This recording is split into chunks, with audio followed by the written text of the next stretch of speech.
नाजरीन, आपको ताज़ा तरीन अपडेट से आगाह करते चले। झंग रोड चंचलवाला गांव में एक भैंस कुएं में गिर गई। मजीद तफसीलात से आगाह कर रहे हैं इमरान शहजाद, ब्यूरो चीफ फैसलाबाद। जी इमरान शहजाद, तफसीलात से आगाह कीजिएगा।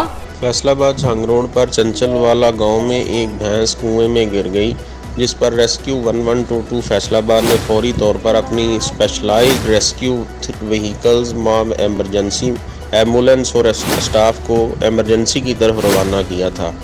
रेस्क्यू एहलकारों ने इंतहाई दानिशमंदी के साथ अपनी पेशा वाराना महारतों को बरूए कार लाते हुए भैंस को बहिफाजत कुएं से निकाल लिया। खुशकिस्मती से भैंस को कोई ज़्यादा नुकसान नहीं पहुंचा, कुछ मामूली ज़ख्म ज़रूर आए। 1122 के एहलकारों ने ज़ख्मों पर मरहम पट्टी भी की, जिस पर लोगों ने रेस्क्यू टीम का शुक्रिया अदा किया। रेस्क्यू टीम ने बहुत ही महारत से इस काम को सरअंजाम दिया। Report Imran Shahzad, bureau chief, channel 29 news, Faisalabad. जी इमरान शहजाद, आपका बहुत शुक्रिया।